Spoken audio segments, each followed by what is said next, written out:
Hello student, मैं एकता सिंह आप सभी का ज्ञान चैतन्य चैनल में बहुत बहुत स्वागत करती हूँ। आज के इस टॉपिक में हम डचों के बारे में देखेंगे। ये जो सारा का सारा मैटर है ये कोस्मोस पब्लिकेशन से मैंने लिया है।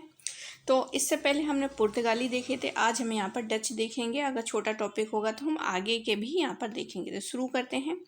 पुर्तगालियों के पश्चात कौन आते हैं? तो डच आते हैं और ये नीदरलैंड के मूल निवासी थे। तो डच कहाँ के निवासी थे? नीदरलैंड के। और पुर्तगालियों के बाद ये डच ही भारत में आते हैं। कंपनियों को हॉलैंड की सरकार द्वारा 21 वर्षों के लिए भारत और पूर्वी देशों के साथ व्यापार, आक्रमण एवं क्षेत्रों पर अधिकार करने के संबंध में व्यापक अधिकार प्रदान किए गए। तो यहाँ पर ऐसा नहीं है कि पुर्तगाली चले गए थे, पुर्तगाली भी थे, लेकिन साथ ही साथ अब डच भी यहाँ पर आ जाते हैं, वो भी 21 सालों के लिए। पहला डच यात्री देखें तो कर्नेलियन हाउटमैन है, इसको याद रखना है, इम्पोर्टेंट है। तो पहला डच यात्री जो है कर्नेलियन हाउटमैन 1596 ईस्वी में भारत के पूरब में इससे सुमात्रा पहुंचता है। तो कर्नेलियन भारत में नहीं, सुमात्रा पहुंचते हैं।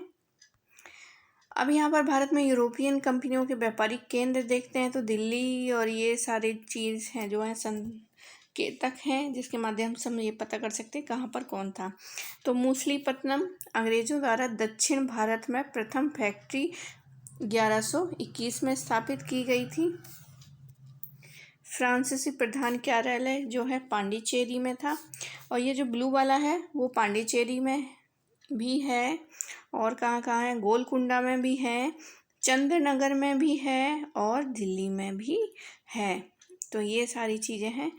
आगे देखते हैं। 1602 ईस्वी में विभिन्न डच कंपनियों को मिलाकर, मतलब यहाँ पर बहुत सारी डचों ने कंपनियाँ बना रखी थी और उन सबको मिलाकर एक नई कंपनी बनती है जिसको United East India Company of Netherlands के नाम से व्यापारिक संस्था की स्थापना करती। इस कंपनी का मूल नाम जो है वॉक है, और कंपनी के संचालन के लिए 17 सदस्यों की एक बोर्ड बनाई गई।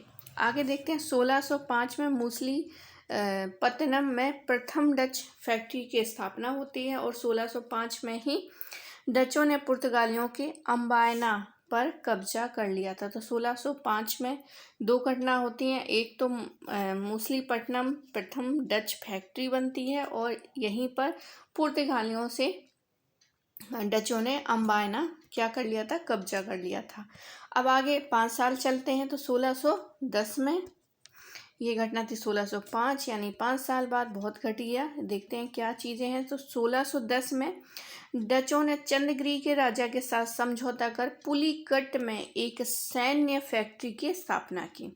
डचों ने यहीं पर स्वर्ण सिक्के यानी कि जो कि पगोड़ा थे की ढलाई की, मतलब ढालने का जो कार्यक्रम है उन्होंने स्टार्ट कर दिया डचों ने, पगोड़ों जो कि स्वर्ण का होता था।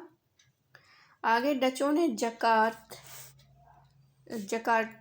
जकार्ता को जीतकर 1619 में यहाँ वेटेविया नामक नगर भी बसाया। तो ये एग्ज़ाम में पूछ सकता है कि डचों ने कौन सा नगर बसाया था? तो वेटेविया नगर बसाया।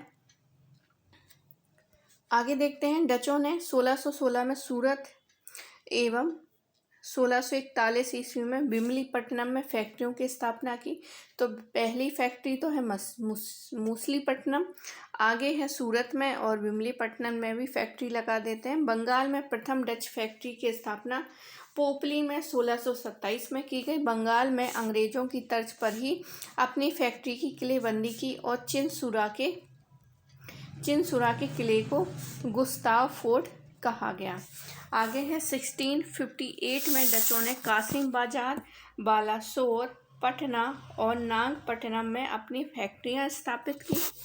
औरंगजेब के समय में ही औरंगजेब ने 1664 में डचों को 3.5% वार्षिक चुंगी पर बंगाल, बिहार और उड़ीसा में व्यापार करने का अधिकार दे दिया। तो औरंगजेब ने डचों को अधिकार जो है 3.5% की वार्षिक चुंगी पर बंगाल, बिहार और उड़ीसा दे दिया था।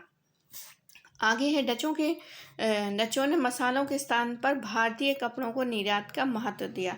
तो पुर्तगाली तो आए थे, वो तो यहाँ पर जो है मसाले वसाले देख के सब चकाचौंध हो गए थे और उसको ही यहाँ से व्यापार करने की सोच रहे थे। लेकिन यहाँ पर डच आते हैं, उन्होंने देखा कि भैया मसालों को छोड़ो और क्या करो, कपड़ों के निर्यात को अधिक इन्होंने महत्व देते हैं।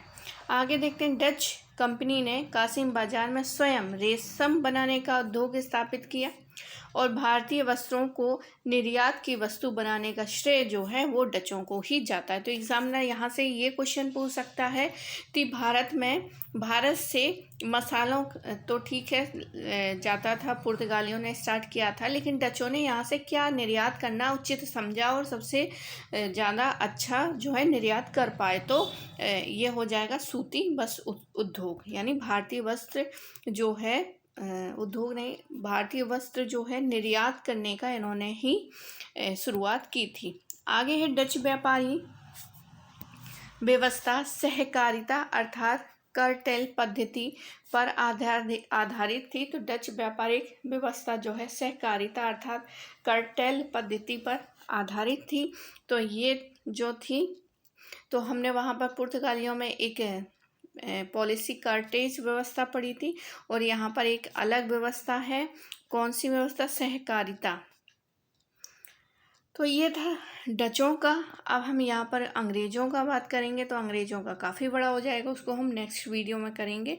तो आई होप आपको ये वीडियो पसंद आया होगा। पसंद आया तो प्लीज़ लाइक करें, शेयर करें, सब्सक्राइब करें। मिलते हैं कल अगले वीडियो में।